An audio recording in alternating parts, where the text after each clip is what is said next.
Thank you all so much for coming today to the Hollywood Fringe Ask a Venue workshop and for spending your Saturday afternoon here with us in this beautiful theater. I'm going to tell you guys, I'll do a couple of announcements here at the top. My name is Megan. I'm the Outreach Director for the Hollywood Fringe Festival. If I didn't meet you before, I look forward to meeting you later. This, as I just mentioned, is the Ask a Venue workshop. So people who I have here on stage with me are some of our wonderful venue managers. We're going to talk about Hollywood Fringe and how to work with them here at the festival. There will be about an hour of talk with us, with myself moderating to some extent, and then a little Q&A at the end. So if you hear something while we're speaking that you want to know more information about, please make a note. We'll answer those questions at the end. Thank you to Victoria, back here in the green, and the Lounge Theater for hosting us.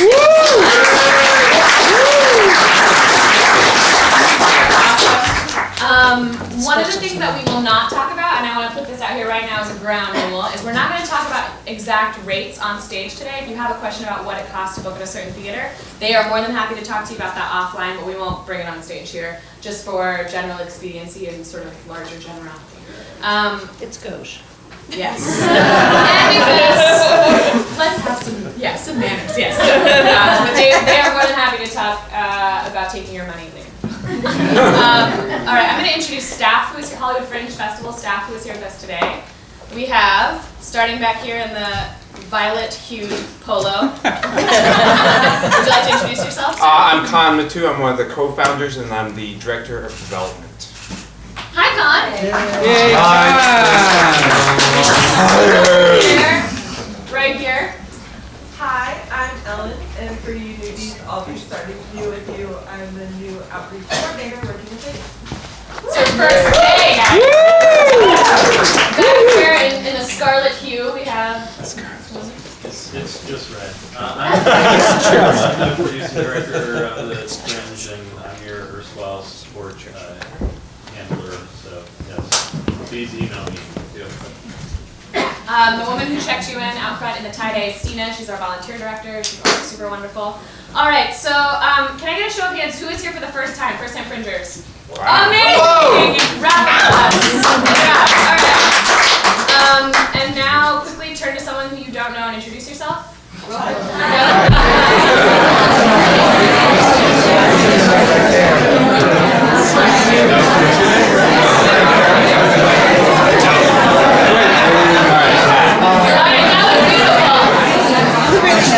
Alright, you guys all just made your first Hollywood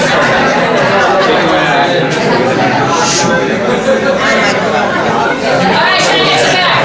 That was beautiful, thank you. That's a friend who you'll have for a lifetime, so good job, you started today. Alright, I'm going to give you guys festival dates. These are important dates to remember. The Hollywood Fringe Festival 2016, the 7th annual.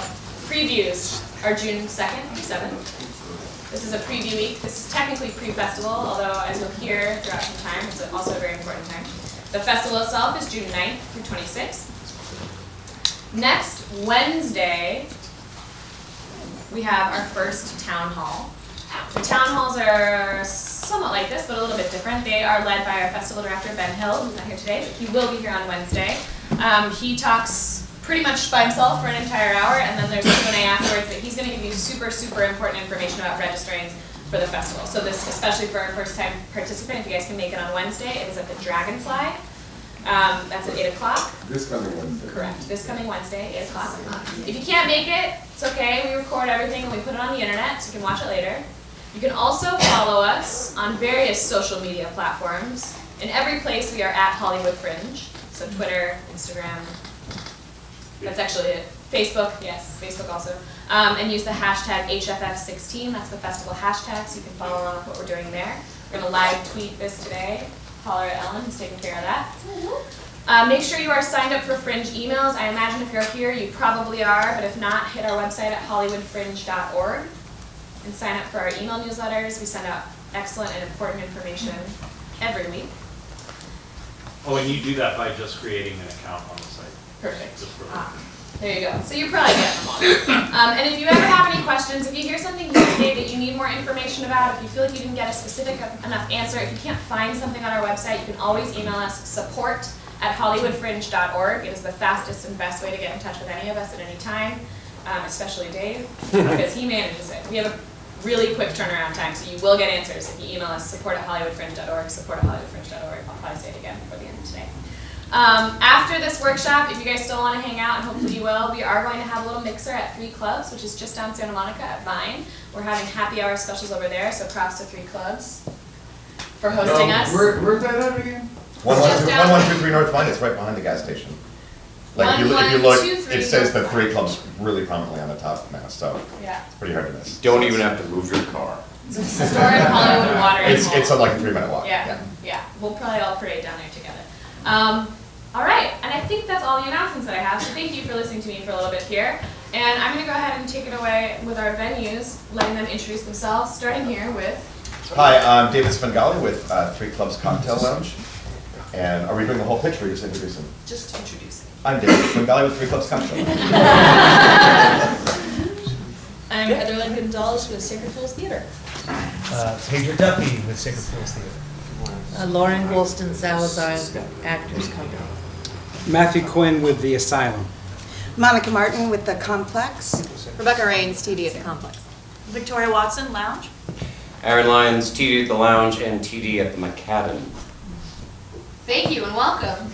All right, so I'm gonna ask questions and then we're gonna go down that exact same line and have everybody answer them. So it's gonna go one and one, you have to be able to keep track of everybody. So my first question is, you guys all are different venue managers. What sort of shows, what type of productions is your space best for? So do you have multiple spaces, one space? Do you mostly cater to big shows, small shows, a little bit of both? Can you guys let us know? Don't know here. 3 Club Cocktail Lounge, we have exactly 1 space. And we are looking for the shows that are really big, that make people want to drink, that have big audiences, and get a lot of audience people in. I almost want to say we don't care the quality of the show. We do want the quality of the show, obviously, but I would rather have a halfway decent show that brings in a lot of audience than a brilliant show that brings in 4 people. What's a if good that makes example? Like what type of show? Type of show, and musicals are great. Musicals where we can have cocktail servers walking through and serving drinks without disturbing the show. Small play, 1-person show, not probably the best. Big boisterous musicals, and I think it's probably best for us. Cabaret. Cabaret, yeah. We've got 4 spaces, and they are a lot of varying sizes. So we've got a big one that can take musicals, can take big productions. It's a very large theater. Then we've got a smaller 70-seat theater that is standard proscenium style. We've got another space that, God willing, will be in a format of being a black box where we can, it may be in the round, it may be alley seating. We haven't, it would kind of be what we have called for. And then we have a smaller space that is 20 seats approximately, that is really good for 1-person shows, the small, what he doesn't want. The small, intimate, quiet, those kinds of things. So. I have 3 spaces. One of them is an 80-seat, big proscenium stage, excellent projection system, because we also run film festivals in our space. So it's, I'm sorry, the Actors Company. That's great for musicals to whatever you want to do, comedy. We also run the LA Comedy Festival, so we're always in love with comedies. What's your address? 916 North Formosa Avenue. Yeah. We're on the westernmost portion of the Fringe. And the Fringe of the Fringe. And then we also have 2 other spaces. One of them is a 22-seat, similar to what she's talking about, good for 1-person shows, 2-person out-of-town shows where maybe you don't expect quite as many people to come. And then the 3rd space is a 55-seat. It's rather large, and everything moves in the space and can be moved from show to show. So the seating moves, the platforms move. It configures how you want it to configure. It's given to you proscenium style, has to be restored to proscenium style, but it moves. So you can do it in the round, to thrust, whatever you want. Could you explain the moving part? Is it like a Lazy Susan? Or? No, it's just platforms that move. There are 4 platforms, they move. The chairs are all folding chairs, so they all move. Oh, okay. You know, so it's a big warehousey kind of space that's movable. Thanks. Yeah. That's it. Yeah. My name is Matthew Quinn. I run the Asylum. I've been in Fringe for the last 7 years, and actually about 9 years of Fringe experience. But for the last 7, I've been running the beautiful space what was formerly known as Theater Asylum Elephant Space.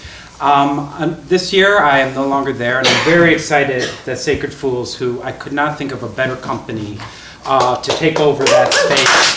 It's so good for Fringe. They're so pro-Fringe. It's really, it's amazing. So it's moving on. So this year, I've started right off the bat looking for other venues to run. And at this point, I've got 3 different venues, and I'm still in negotiations with 2 others.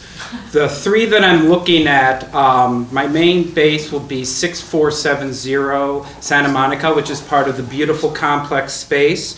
Very excited to be working with Monica Martin and Rebecca and the whole team over there. It's a perfect Fringe venue. It's great community, and we're going to be there adding on. Berta Rodriguez will be our house manager up there taking care of all that fun stuff. It's a perfect 40, 50-seat house, solo, small ensembles, small dance pieces, fringy shows. Great space for that, 200 feet away from Fringe Central. Then the second space, as Aaron mentioned, Aaron, our TD over there in base, will be the McCadden space, which is, again, a beautiful 60-seat theater, larger stage space, high ceilings. Both spaces have projection. And that is also right next to the Lex and LGBT Center over there. It's got a nice little zone over there. And then for today, the last one I can announce is Studio C, which is a perfect solo spot. Anybody who has a small, piece that it does go up to 38 seats, but it's a very intimate space. It's located right next door to the complex on Santa Monica Boulevard. Because there are additional spaces and there's so many spaces, each with its own thing, to help coordinate it, I've created a form, a Google form, that will be on our webpage at theaterasylum-la.com and all of our venue pages. You fill out that form for all the venues that I'm running, whatever they are at that time. There's several questions. The form, for those of you who have already found a space, it doubles as a pre-registration for the Encore and Encore and Venue Awards. Let's pause on that. We're getting a little ahead of ourselves with that. I'm just mentioning the form. I will not tell you what that means. Matt's pre-answering my next 3 questions. Okay, so I know. I felt like I had to get this all out. It's spiel. It sounds good. Spiel. Okay, good. Phew. All right, good.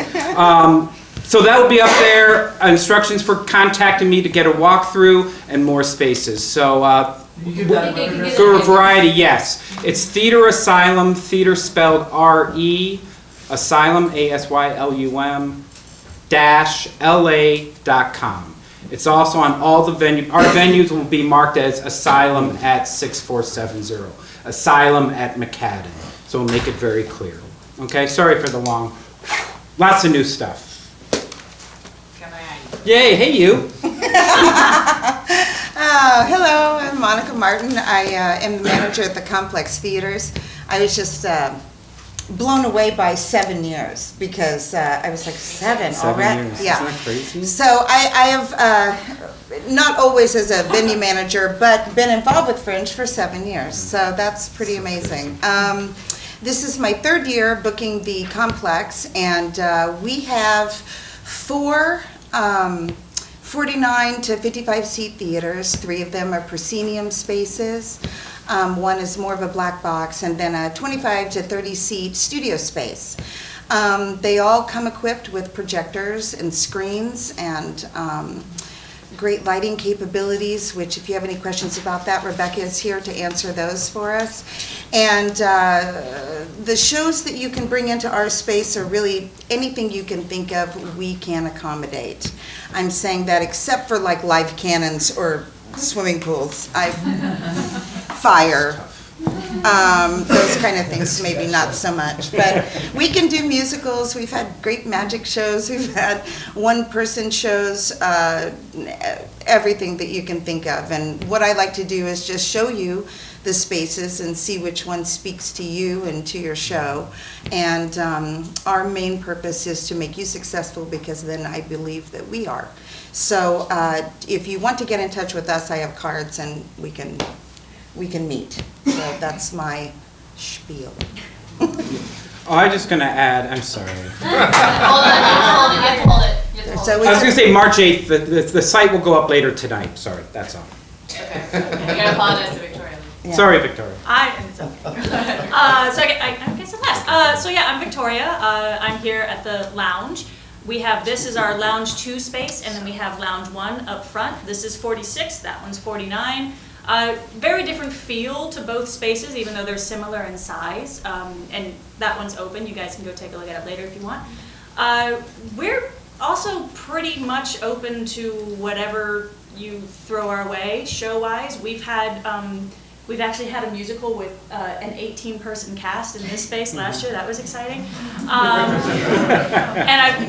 And solo shows as well. So kind of run the gamut. We are I think, a very good venue for first-time Fringers, especially if you're not particularly tech-savvy. We're kind of set up to be a dummy-proof when it comes to Fringe. So hope that doesn't offend anyone in the room, but most people think that's a good thing. I'm over it. Oh, okay, sorry. I will say that we are not a good spot for you if you have a lot of set needs. We do not have a huge amount of storage. We do have very convenient loading doors, though, so have a friend with a truck.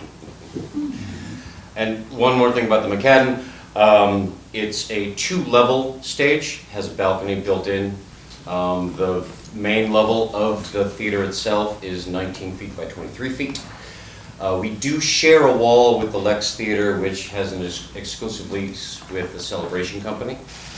So big, boisterous musicals are probably not something that acoustic, yes, smaller things, yes, but there would be a sound bleed once you start bringing in amps. But It could still work for off-hour times. For Basically, off-hour, like for the late 8 nights, o'clock, things late like nights, that. not an issue. And 60 seat capacity, very high ceilings, like you said, and that built-in balcony. I'm gonna make a quick extra announcement.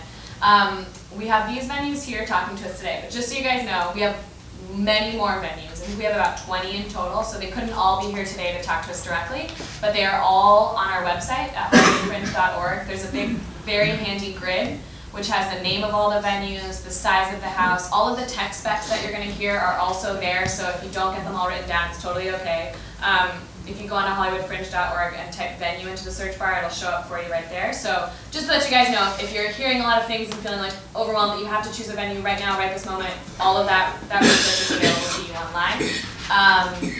And the venue process is sort of the second official step in your registration process. Ben is going to talk about this more at the town hall on Wednesday, and this is also on our website. I can also talk to you about this after the workshop if you have more detailed questions, but the first step after you've kind of developed your project idea and you know what you want to do and you have it on the website as a project is to find the right venue fit. Just to put that in there. Might have been good at the top of the workshop, but I'm letting you know now. So do you guys want to talk a little bit more about how you manage the booking at your space, best ways to get in touch, and also if I were a producer at the Hollywood Fringe Festival and I wanted to know how best to get in touch, what would be the way for me to do that? What should I send you right away? Like what are those smart questions to ask? What should I let you know about what I'm doing to put me ahead of everybody else? Okay. Well, first of all, I wanted to say something. You can be as loud as you want in 3 clubs. that is a factor. And so, we have been. And you have that, yes. As far as getting a hold of me, or getting a hold of me, I mean, you can always email me. And it's mahublaproductions@gmail.com. That's on the Fringe website. You can see my email there. Basically, what I need to hear from you is why you think your show would be great for 3 clubs. You know, we're looking for people, ideally people that have produced before, people that have their marketing machine ready to go, people that have a big cast plan, people that have drinking games incorporated in their show, something like that. No, I'm serious. And that kind of thing. And, you know, we want to know that you're going to have a good audience, and you're going to get a lot of people in there. And there's plenty of people that they've done shows elsewhere that have been successful, like somewhere in San Francisco or San Diego or whatever, and they come here and they're like, we got this amazing show and we've got this track ready. Okay, that sounds great, you know. So email me if you want. I'm there at the bar a lot. The savvier people will actually come and find me at the bar and give me their pitch right there and convince me, which is a great idea also. Yeah. Buy me a drink. Buy me a drink, that's great. And I just want to say, you know, Matt's been wonderful helping us move in and giving us advice, and we're just excited to be thrown into the Fringe. We've been in our space for 5 weeks now, so this is a great way to welcome us to the place. We would love to talk to anyone after, and we have cards, and you can contact us through the Fringe website, or email us directly at rentals@sacredfools.org. We're the two people who get that. And I'm handling more of, you know, contracts and rates and talking about that stuff, and this is our tech goddess here. So between the two of us, we really just sort of want to hear, and also people have been contacting us as we're trying to get all our ducks in a row, because this is our first time and we're remodeling a theater and we're opening a show in a week and we're doing all this stuff. We've sort of just been saying, hold on 1 second, let us get all, because we want to make sure we know exactly what we're doing. So we're over the next week going to be reaching out to people, and so once we start reaching out, it's sort of it's a conversation. We want to find out what your show is, what you need. Technically and artistically, we want to be able to support you. We're new, so if you're a new person, this is a great time for us to do this together, because we're just excited to leap into this. So, yeah, anything else to add? You got it. All right, great. Okay, our email is info@theactorscompanyla.com. You can contact us. We can also have business cards. We'll send you a brochure. You can schedule a tour. We're more than happy to show off our spaces to you. The thing that I look for the most is if you're nice. I mean, it's the truth. It's a very crazy time during Fringe, and one jerk can really make it a horrible experience. We have a lot of wonderful people on staff that work Fringe for us and make our end of it as wonderful and nice as can be, and that's really the number one thing that I look for. I think part of the nature for Fringe for me is that it is, some shows are going to be great, some shows are going to be, you know, something you'd see one time at Fringe, but the caliber of the person and the sense of community is very important to us. So that's the number one thing that we look for. I took a couple of notes because I didn't prepare as well as I should. No jerks is actually sort of the no jerks allowed is sort of the official motto of the Fringe Festival. That's actually, you'll hear it many other times throughout. No jerks allowed. We take very seriously. Kindness will get you a long way at this festival. We have long memories. And we talk. And we talk, yeah. Also, if you have any particular techniques, like last year we had somebody that needed to rig something that flew in the air and then came crashing down. And so, you know, to know that ahead of time, we were able to do it. It just needed to know it, and we needed to be able to plan technically for the right amount of rehearsals and you know, that the insurance was comfortable with it and all that kind of stuff too. So just anything that's out of the ordinary, blood, candles, any of that kind of stuff, confetti, any of that stuff has to be known up in advance. Glitter. We have no glitter policy. There's a reason glitter is called theater hooch. Am I supposed to elaborate a little bit more about the space, like the location and stuff at this point? Let's hold on that. Okay. Thank you. Yeah. All right. So Just I do think- it next time, just pause. Oh, next time. If Don't she doesn't just ask me say the right it. question, I'm gonna That's just what I say a did. few things. Just- So that's really what we look for. be a nice person. You can't, you know, go ahead, you can go to Oh, Starbucks okay. where you are, yeah. Sure, it's cash. All right, now I gotta get Yeah. back to my Sure. notes. Sure. Just a I'm couple not of worried things about about our that. location. We are on the westernmost part of the Fringe. We do have 3 venues, so there is a sense of community there. People wind up being very helpful with each other, and it's exciting. The other nice things about it is that we do have a parking lot. We do have, parking is very easy in this area. And we have a lot of restaurants, where Melrose Avenue is a block and a half away, Santa Monica is a block away, and there's tons of stuff to do. So people tend to like stay and do and then see more shows, you know, and eat their dinner and then come back. So it's got a nice feel like that, the space. We have one dressing room, one of the theaters has 2 dressing rooms that can hold up to 20 people. Forgot to mention that before. And I think that was it. Oh, and we also do a blast to our email base. We have about 20,000 people on our email blast. Not that 20,000 people will come, but they'll be aware of you. So, you know, that's it.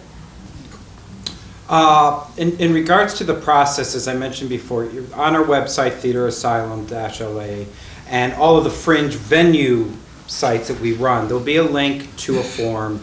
All the questions about tech needs, your availability, all that stuff is there to get things started. Then I also ask that you email me at mquinn, Quinn with 2 N's, at combined with an ED at the end, artform.com. That will get you in the process for setting up a phone meeting, preferably an in-person walkthrough meeting, to get to know each other and to go the next step. I would add, to kind of echo the other comments, sometimes I'll throw around the word curating, and it's not so much for like the sense of artistic merit, because it's hard to judge a show before it's even put up, but that sense of community spirit and good attitude, both artistically and personally, goes so far during Fringe. So we all kind of keep an eye on that to build the best community, because you guys are all working together for this. So, but it goes quickly. I will, you know, expect some patience, especially the early, like, I'll try to get back to you in 24 to 48 hours. And then it's really, like, you know, it's brought up, it's a conversation. And we go from there. And all the rates and all that information will be up very front about insurance and all that, so you can make a, you know, educated decision. I think so. You can use some of it. So I do also have cards, and the biggest thing on it is my phone number, because I just prefer you give me a call. I'm in the office usually 11 to 5 Monday through Friday. If I'm not there and you really need to talk to me, Rebecca's usually there and will give you my cell number. I make myself completely available to you to talk about your show and make an appointment to come in and see the space. The complex has been there for over 25 years, and the thing that I love about the way that it's always been run, and what I like to continue to do now, is that it's a very personal thing. We want to talk to you, we want to meet you face to face. I want to hear about your show. I want to help you find like the very right place to be, and if I don't think it's in my building, I'll send you somewhere where I think that you would you know, be very successful. We are right down the street, in case you don't know. We're right at the corner of Wilcox and Santa Monica. We take up like half the block.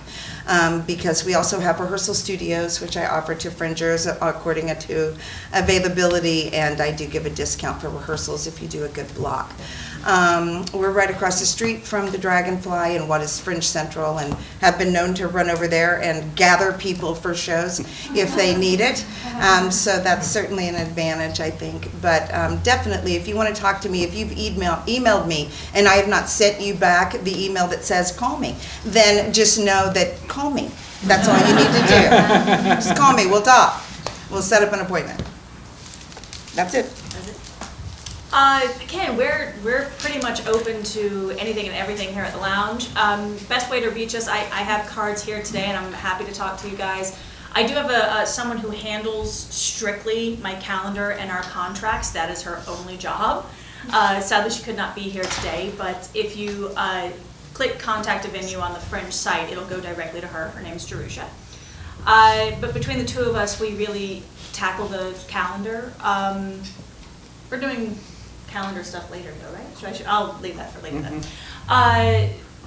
We are kind of here, you know, we are kind of on our own here because we're at least a block away from like the next big set of theaters. But that hasn't really been a hassle at all in Fringe's past. Lots of community here as well between the two spaces. People like to get together and do swaps, etc. for audience. Also, because we have the lobby and we don't have a lot of other stuff near us, we do a lot of entertaining in-house. So we, for instance, do have beer and wine here, and on Fringe weekends we bring in sandwiches and like little plates and stuff so people can buy. So people will hang out, have lunch, and then just go see the next show. That's pretty. We can cover the rest of it later, right? I'll come up.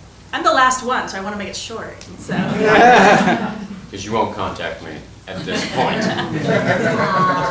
Later. We'll have plenty of time. But not at this stage of the game. All right, great. So that's a good time to talk a little bit about calendar. In that I have 3 questions. One of them is, because this came up a moment ago, and this is a good question, for some, maybe if you're new to the Fringe or newer in producing in general, you might have questions about rehearsal space or tech time.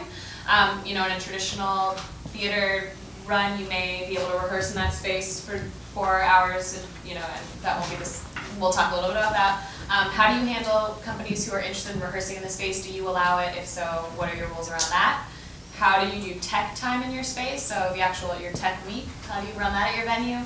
And last, if you can keep this all in mind, and I can also remind you, what sort of times would you recommend booking to perform in your venue besides 8 o'clock on Friday and Saturday?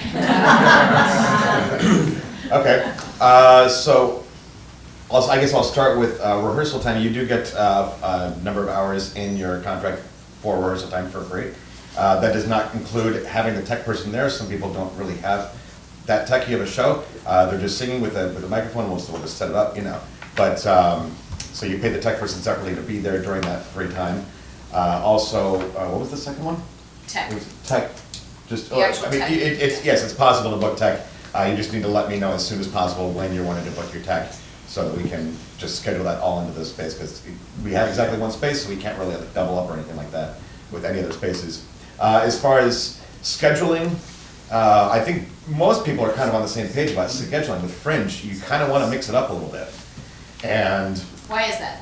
And it's because there's different groups of people that you want to get in for the Fringe. Now, if you want to get industry people, if you want to get cast directors in, I would recommend doing like a Tuesday. Doing a Tuesday at like 8 o'clock or something like that. If you wanted to get your friends and family that work 9 to 5, that's when you do a Friday or Saturday at 8. You want to get like older people who don't really go to a whole lot of nighttime stuff. You do like a Sunday matinee or a Tuesday matinee. It's ideally you want to mix it up as much as possible, and I think a lot of people kind of feel the sentiment, because you don't know when someone's going to be able to come. And we had shows that, like, in the past couple of years, we've had shows that their best performance, their biggest audience was at like Monday at 3 o'clock, which you would never think about doing a show then. But that's the biggest one, because no one in Fringe was doing a show at that time. So everyone that they met at Fringe Central or at the bar could actually make that performance. So during Fringe, I mean, every single one of these spaces has shows going at noon, at 2, and 4, and 6, and 8, and 10, midnight, So you want to mix it up as much as possible, long story short. So the reason we asked this question is just to, every venue will run tech and rehearsal time a little bit differently, so if you don't end up booking with someone who you meet here today, do ask about that beforehand. Generally, as a rule, take nothing for granted. If you assume they will have a light on the stage, that's probably true. But if you're assuming they'll give you rehearsal time, that may not be true. So it's a good thing to clarify that with your venue, just in case you weren't already sure. And yes, because we have hundreds of amazing producers like yourselves all the time running different shows, it can get quite competitive at traditional hours and traditional times, so it's a good idea to branch out a little bit. I should say also, as far as how we book, some venues let you pick your performance times. We actually assign that to you. So we'll take into account, if you say you really want to do a show at this day at this time, we'll try to accommodate you as much as possible, but we will assign it and we will give you that mix. You'll get a couple of evening shows, maybe an afternoon show, maybe a midnight show, maybe a 2 o'clock in the afternoon, but it'll be a nice mix with some guaranteed evening shows and some guaranteed matinees and that kind of thing. Yes. Yep. We're not entirely sure yet.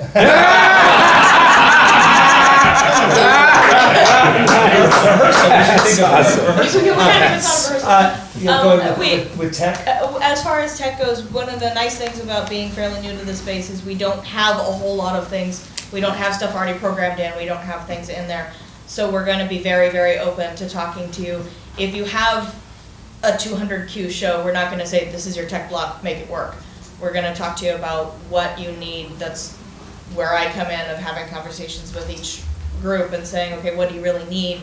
Let's not try and shove you into 1 hour when you're trying to do 150 Qs. Let's figure out exactly how much time you're going to need. If you need some time where it's open-ended, we'll put you at the end of the schedule for the day so that you don't have someone looming over you saying, I need to be in now, I need to be in now. And then as far as rehearsal, again, because we're not, we haven't booked our spaces out completely, we'll be able to accommodate, I'm sure we'll be able to, saying this without talking to him about it all. We'll be able to accommodate rehearsals and things like that. As far as, again, what are the best times for our space? Don't know. It's sort of what, I mean, I think part of the joy of the Fringe is that a lot of those rules about when you do a show are joyfully released. And so you can have a Tuesday afternoon, and that's when people want to see theater. When, before the Fringe, it would be, what is that showcase you're doing it to? And now like legitimate shows are happening. So that's kind of a fun thing about it. I know we're not alone in this. We're creating certain packages where you can take a morning or a late night or an after, so that there will be mixes already in that. And part of what shows you get, that's part of the conversation. I mean, we obviously want to find out what you're thinking of. I think my show it's a morning show. It's called Morning Show. Then we can work with that. Then we will then come to you saying, how about this time and this time and this time? When you buy a package, we know how many shows you're going to do. We're going to start coming to you and saying, these are the times available. This gives you a variety. It's not quite where he is, where you just get assigned, but it's also not going to be the first person who buys a space is going to get all the 8 o'clock weekend shows either. That we're not going to allow that. So there's going to be some balance and conversation and give and take. Especially with 4 venues, we want to sort of balance a lot of the stuff. What you said, like the type of shows, the technical requirements. That loud rock musical next to my story about my little pony. That'll be sad. That'll be sad. The pony will lose that. So we want to sort of balance that stuff. The pony will not win that battle. But that's part of that conversation. Okay, we have some tech included. We sell packages. Most of the shows come in and do a package, and there's some tech included. If you have a more complex show, then we'll ask you about that at the time that we're scheduling the tech, so that we know, and we will highly recommend for you to take on a few extra hours of tech.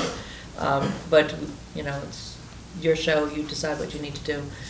We do provide the board ops, so that's off your plate. We handle the point of sale box office. We don't take anything additional for that. That's just to make things run smoothly. And at the end of your show, you'll have a packet. You can even give us your square reader, and we'll take care of that for you. And you'll have all the money at the end of the show, each performance. We also handle concessions, and we have a house manager that makes sure that everything is nice and smooth. So you just come in, do your show, finish your show, and go. Very clean. How many seats in your spaces? One of them is 80, one of them is 55, but you may bring in additional chairs. That's just how many chairs we have. And then the other's 22. Let's see. So that's the tech. Our board ops are excellent. I'm not going to discuss money, so I won't discuss money. It is in the brochure, though. And then as far as scheduling is concerned, what we do is I run film festivals, and so what I've found is the best way to schedule is once you have everybody's conflicts. I always say, what are your conflicts? And then schedule. So we take contracts, we know how many slots we have. Once we've filled up the number of slots, we will issue a schedule. The latest the schedule will come out is the end of March, just ahead of the deadline for the Fringe Guide closing, April 1. So you will definitely be included, and I cannot stress how important it is to be in that Fringe Guide. And then, so you will know, the advantages of that is that everybody will have an equitable schedule. You'll look at everyone's schedule and say, oh, everyone's got a Friday night or a Saturday night, and everyone's got another good night, and everybody's doing an afternoon, and it'll look very good to you. If you have conflicts, when we take the contract, if we accept your contract, we've accepted your conflicts. So you don't have to then say, oh, well, I told you this, you know, it's been accepted, so it's going to be worked with. The advantage is if you don't have your cast yet, you know, if you lock into something too early and then all of a sudden you cast, your actor got a film and no longer that date works for the new one, you know, we have until the end of March to still play with it. You know, you can always give us another conflict. Oh, by the way, I just got a new conflict. So we'll take that into the contract as well. So that's how we do scheduling, and then we issue it on the site, and then you accept your schedule, and we're done. You can book additional tech, you can book additional rehearsal time. Both of them are at a heavily discounted rate from our usual rates. We start our shows weekdays from 5 p.m. on, and the last performance starts at either 10 or 10:30. Those are considered late night. Those are the more discounted, less prime shows. Saturday and Sunday, it is all day. I mean, it is all day from morning till late at night. And that's it for us. Okay. Great. So for the asylum, in regards to tech, again, with the sheet, we'll gather all that information, and then Aaron and I, probably most of the spaces, go through with your conflicts and work out tech times. You automatically get twice your show length as free tech time, so if it's an hour show, you get 2 hours tech, hour and a half 3. That does not include the stage manager's fee. Like several of the other venues up here, we have stage managers that know the space in and out. We just find that is the best way. You pay them, they'll be there at your tech time, they'll run your show for all the shows, and it makes everything incredibly easy. In terms of additional tech time, we do offer reduced rate. It's a little different than last year or previous years where I ran the space for the full year. So there may be some issue where if you're coming in May, you'd actually be talking to the venue manager, like if it's at 6470, you talk to Monica and work that stuff out. One of the venues, I'll just give this also as a tease of it, is a place that will have like very large musicals. Anybody interested in musicals, you should definitely look to submitting. We will probably try to work out, even though it's not a common use space, try to work out extra time so people can get rehearsal time as needed prior to that. I'm a huge fan, always have been from the beginning, about mixing up your shows. And you've got to start thinking about it in terms of, most companies do about 5 shows per Fringe. Think about how you're going to hit each one of those. Those 5:30 on Thursday, Fridays are also really good to get Fringe people. So you think about your audience, friends and family, but then think about the Fringe community. They're all going to be doing shows during those prime times. Look for those off hours. Every year I get people book 5:30 slots because that's when they know they can get their people in. If you view each show as, this is going to be my friends, this is going to be Fringe, this is going to be the cast working it, you can make it work. But really think out of the box and don't feel like the regular times and all that's going to help you. Not in this environment. I'm going to interject because that's a great point. Just so you guys know too, as we continue through the weeks and months ahead, getting towards the Fringe Festival, we have a lot of workshops, town halls, where a lot of the things you're going to hear today are repeated and gone into in more depth. Yeah. The workshop series, which is on our website, on our blog, but I can speak to it afterwards also if you want to ask me about it. I moderate panels with other Fringe producers, so not venues, but people who have done shows in the past who can talk about how do you identify which audience might come to a show at a certain time. So if you're hearing this and wondering, you know, more information about that, you can ask in our Q&A time, but you'll hear a lot of these themes again also, just so you know, as we work towards the festival itself and produce this whole thing together. So good point, Matt. Thank you. And I would also add that if you really want to get a jump on things, all of the previous year's workshops and town halls are on our YouTube channel. So there's nothing stopping you from watching that 7 or 8 hours. It's more like 16 hours or whatever. But all that stuff's there. It's all pretty Yeah, consistent it's good. year over year. So if you really want to get a jump on how to market your show, there's a whole workshop about that, and there's actually several years worth. So, and the panelists are different each year to some extent. So yeah, there's a lot of info out there for you already. You don't have to necessarily wait till mid-March to find out about all that. Yeah, and our panelists are awesome. Some of them you'll see year after year. I'm in all of them, so they're great. They're riveting. No, they're great. Megan also has a YouTube channel where she, just talks about stuff. It's fascinating. I don't have that. Go ahead. Okay, the first one is how we book. Tech time. Tech and rehearsal time. Sorry. Whatever. Yeah, tech and rehearsal. Tech and rehearsal. You can say whatever you want. So what we do is, as far as first booking you, we don't assign right away slots either. My challenge is to make sure that the audiences are coming into the spaces and leaving the spaces at around the same time, so that your show is not disturbed by any audience brouhaha out in lobbies and so on and so forth. I will say that I have never done a Fringe show where I have not had a live band playing next door. But, so that's just something to know, that it's not always perfect. But we are trying to eliminate that noise problem by booking it that way. So again, we'll get that to you by, I would say, March 20th or so, and then I do take the conflicts, I take what your wish list is, that kind of thing, and try to work with you, of course, to get you the slots that you want. I am doing a new thing this year because I've heard tell that these afternoon lunch shows are doing really well. So I've decided to do some at half the rate of our regular shows. If someone wants to branch out and do an afternoon type show and see how that goes, because it's an experiment for me. I'm kind of like, let's just see how that goes. Weekday. Is that what I said? No. No. You said after. Thank you. Afternoon, yeah, during the week. And then we do, of course, Thursdays, Fridays, Saturday, all day and all the way until I've had midnight and 1 a.m. shows on Friday and Saturday nights. Tech time is included, 2 to 3 hours depending on the length of your show and what your needs are. You would still have to pay your SM. And we do provide those. Our team has been with us for 3 years. They know their spaces inside and out, and they help you get in, get out in 15 minutes, and they run your shows and are fantastic and wonderfully professional people. So they'll be back again. What was the other thing?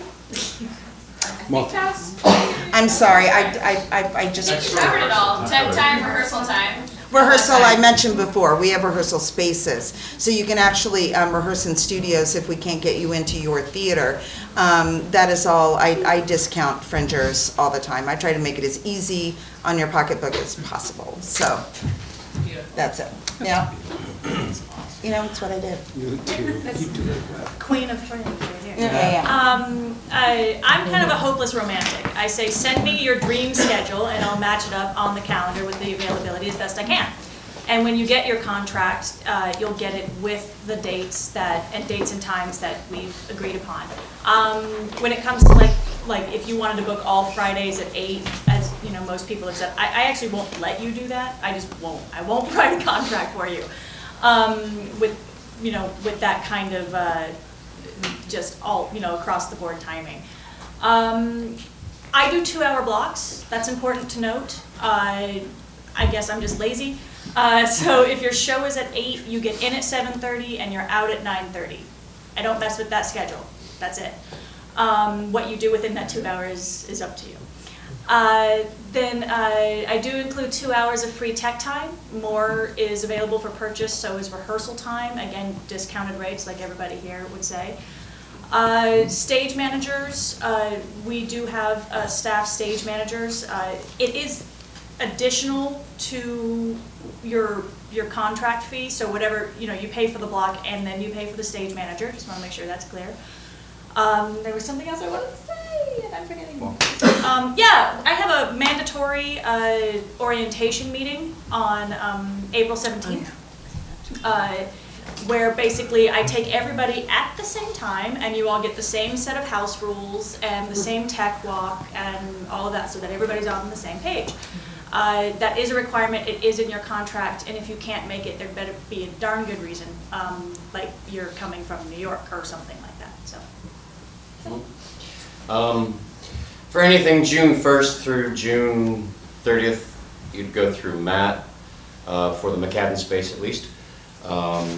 And for everything, all the time, you'd go through the lounge for the lounge stuff. Anything before June, rehearsals, tech times, things like that, in the McCadden space, Matt will put you in touch with me, and I will book you, because I'm the manager of the McCadden, but for the month of June, I hand the reins over to Matt, because I like the tech stuff better than the scheduling stuff. And I'm better at it. So, yeah. Very good. That's that. And I actually have to go to the McCadden right now and Bye. do a workshop. Be good to each other. Patience. Patience. Serenity. Serenity. Serenity. So as you guys are hearing, there are a lot of similarities and there are a lot of subtle differences. So again, this is a good time to remind you when booking your venue to ask your venue every question. Assume that nothing is guaranteed. One important point that Dave just whispered to me, thank you Dave, is that in some venues they will provide people who help you run your show. So let's say a stage manager I heard, or a tech person. Some places might have a house manager, I think Matt mentioned that.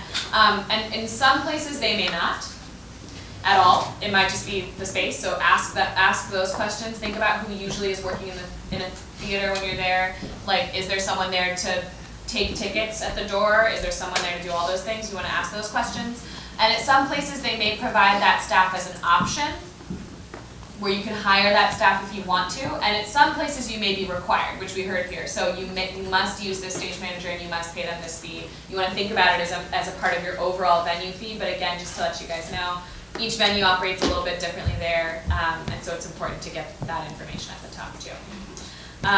So I think this will be like my last structured question, then we'll open it up to Q&A for you guys, but just as a fun thing, because I remember my way into the Fringe was actually as a participant as well, and I remember wondering at the beginning, how do I basically become like my venue manager's favorite producer? Like, how do I, like, how do you basically, like, what's a good tip besides like being nice and like, you know, yeah, generally not being a nightmare to work with? Like, what's a good thing that you might not think of that helps? What makes you want to work with a producer, a participant? How do we become our venue's favorite? Becoming the venue's favorite, have a great audience and sell a lot of alcohol. I should say, in addition to what I said before, like at Three Clubs, you keep all your box office money, the club keeps all the alcohol money, just so you know. So there's no halfway area there. So just you know, have a great show and bring in a lot of people and work well with other shows, and you will be my favorite easily. Yeah. Having never been a venue before, we don't know.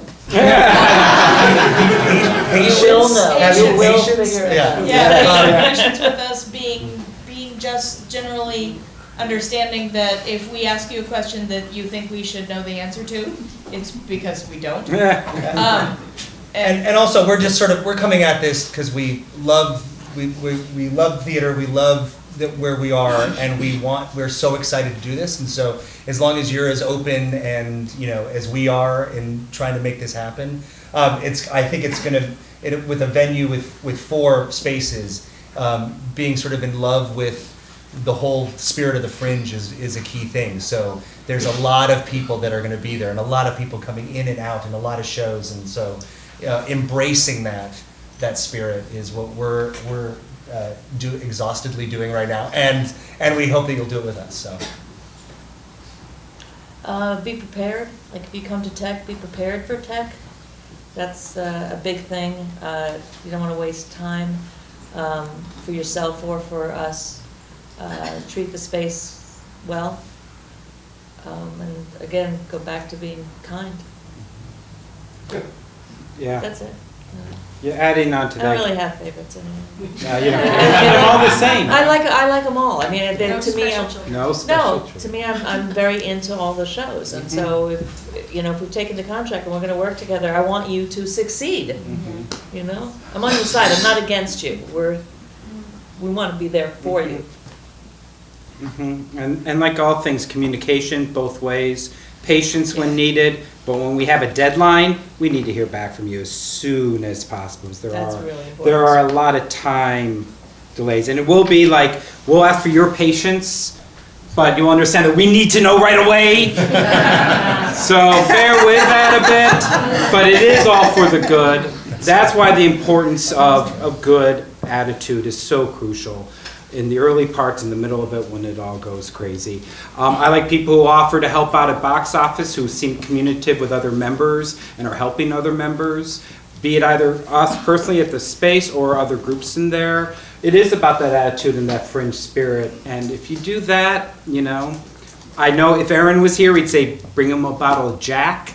It helps ease the pain, especially for your TDs. Find out who your stage manager is and get them something. Because find out what they drink and set them up. Because they're the ones that could do the favors that will save your show. So It's good to know, it's a good point. At any given time, any venue manager you might be working with probably has anywhere from a dozen to like 40 other producers who also have a very diverse and exciting set of needs and wants. So that's a good point to remember. Yeah. On that note, if you're sending an email, try to include all the information that you have in one email rather than 7 emails, each one with different questions. Yeah. I'm sure everyone here agrees with that. Yes. Do not, like, Just in life. Do you just. just-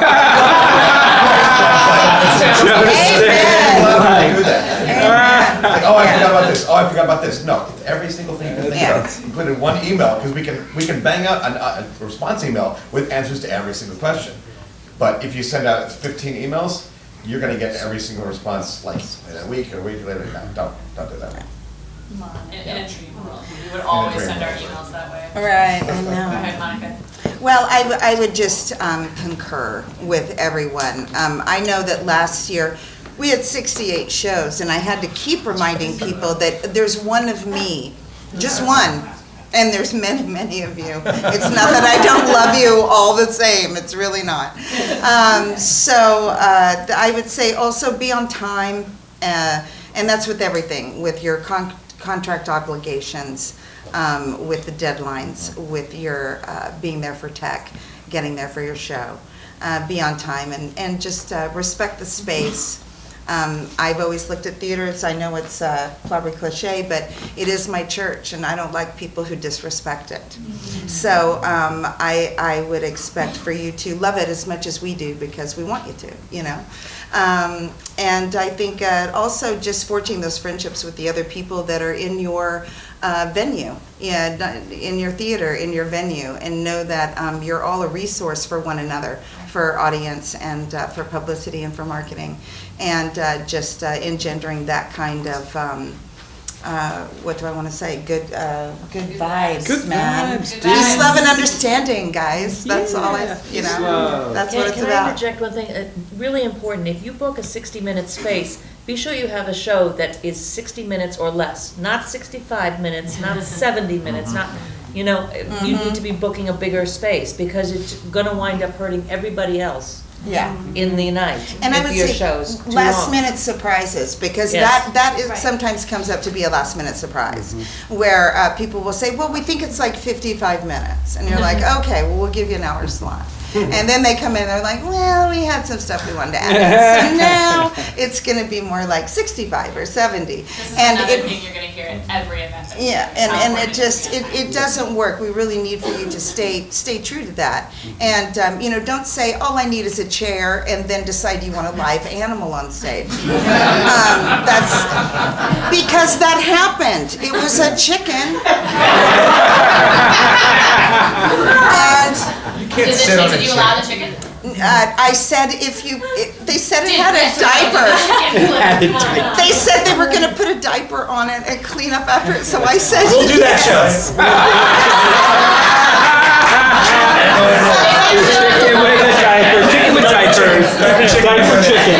Put that up on the site. Theaters, the live chicken theater. I'm gonna write that. Live chicken theater. I'm a soft touch. To sort of put a bow on that, for me, the big thing is communication and honest communication. Yeah. Don't feel like, oh, well, I can't tell them I'm bringing a live chicken, they won't let me do my show. Because if you talk to us beforehand, we can figure out live chicken logistics. If we're surprised by it, That's we will exactly. simply Yeah, cancel your that's it. show. So Yeah. which of these would you rather do? I think we all have horror stories here of things where people just did not communicate, and Dave's got a famous one. This is good. Later at the bar. Watch Time to last drink. But we all have those, and yes, they're funny now, but when they're happening, it's very stressful. And I can't speak for everybody here, but I know I have been in the unenviable position of going in and turning on the work lights and kicking out an audience for a show that was 20 minutes over their time. I did it. I didn't want to, but I did it. Yeah. We've done And yeah, I have canceled someone's remainder of their run because they didn't tell me they were doing something on stage that they were doing. So it's very, very important because all of us here are producers as well, and we all want you guys to succeed. So come to us and tell us if you have something that's on the fringe of fringe kind of a thing, and we will work with you and figure it out. Do not surprise us.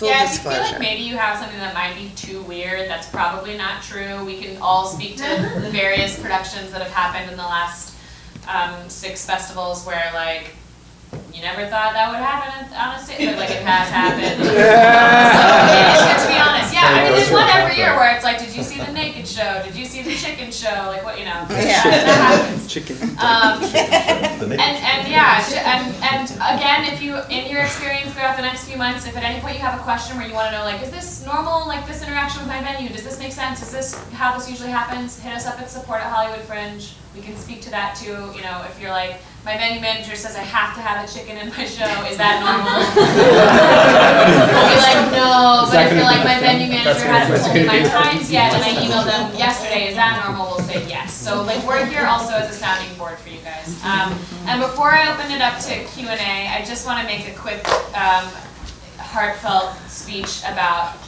really the core of the Hollywood Fringe Festival is about community. You're going to hear this word probably more than you're going to hear the word theater in the next few months. And it's really true. We have many people at play in this community. You guys, the artists, the venues who are here on stage, many of whom are also artists, which is important to know. The staff, some of us are also artists. And just normal, you know, all of us being humans in the world. And we all do this. It's not easy to do a Fringe Festival from any perspective. It's challenging and it's stressful, and there are never enough resources, but there's like always a lot of people who really want to help.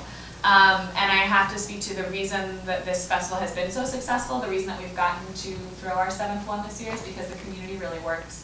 And so please do lean into that. Remember that most of the answers that you need will be there. In that community, and remember that from every sort of point of view, unless you have someone show up, and every year maybe there might be like one nightmare audience member or something like that, but know that you can really lean into this community, and there are people who you can know for many, many years and have amazing relationships with, and that when we get stressed or we start to struggle, just remember that we are all here for that same reason, because it's a nice setup where it's a win-win-win situation. If you guys do well, they do well, and we do well, and so we want that to sort of like cycle through, good vibes, etc. And with that heartfelt but very sincere speech, we're gonna open up. Can I bring up 2 things before we Yeah. open up? There's a how do they word it? A scholarship or through the city of West Hollywood? We're going to wait on that one. Oh, you're gonna wait on that one? Okay. Oh, We're sorry. gonna And announce it then, next. how about the Next Encore Awards? Do you want to wait on that too? We're gonna wait on that. Yeah. Okay. Let's wait on that. Yeah. Okay. Thanks you guys for coming. Yeah, if you guys gotta go, you can go now, or like at any point in time. I didn't mean to say like now you're permitted. Who has questions? Start right there in the back. And when you do your question, stand up, introduce yourself, Watch your head. and then ask loudly. That would be my luck. First, sorry, my name is Eric Inman. I am an Managing Director at the Watts Village Theater Company, and I'm also here with the Los Angeles Playwrights, and just really excited to be jumping into Fringe this year. Thank you guys. I know how hard it is just to schedule anything, so thank you for like managing all of these priorities. Would it behoove you guys and us, I would assume, when there's one group coming in and another group going out, that you guys handle that communication and not us with the two groups? And typically speaking, how much time is there in that overlap and transition? Mark? So did you guys hear that question? Yeah. Question what? Okay, great. I can't speak for every venue, but I think what we do is kind of the average. Part of your time slot is a 15-minute to set up and a 15-minute to strike. You do have assistance from your stage manager / board op, and of course should also have people in your cast help with that as well.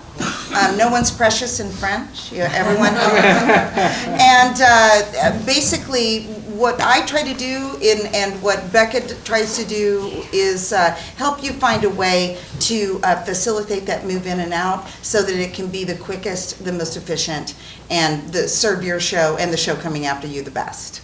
So I think that's pretty standard. This is speaking as a person who stage managed a show that went to Fringe, that went to New York Fringe. One of the things that we did, my cast member is right there, we had an entire rehearsal that was load in and load out. And Many so producers recommend doing it.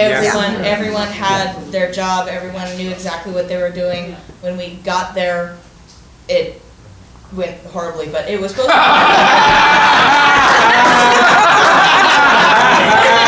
because of the fact that the show before us didn't get out. So it's just a matter of making sure. One of the things we didn't mention, that we will have a stage manager as well that's assigned to your show, and will know your show, and will also know the show that's coming after you. So we'll be able to facilitate that and be able to make sure if stuff is being left behind and shared, that stuff doesn't go anywhere, so stuff doesn't get put away that needs to be out. So there's be a stage manager for a big block of time, so that they're responsible for the space during that time, so that they're not, clocking out when one show's done and someone else is trying to frantically catch up. They're going to be managing that whole period. Most venues are probably going to recommend become friends with the show before you and the show after you.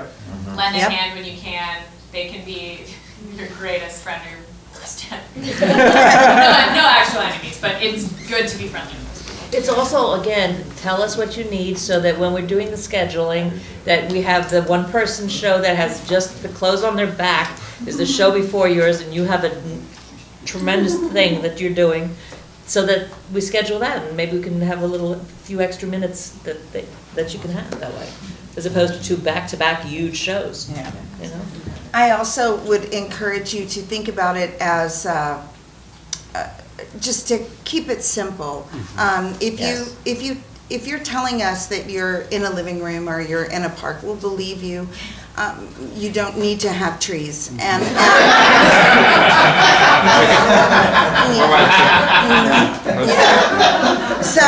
but to just keep it simple, drama cubes can go a long way to be the bed or whatever it is that you need, and I think that is sometimes hard for people to let go of, like we gotta have the armoire, but you don't, you really don't. You can be successful with keeping it simple and making it about the work.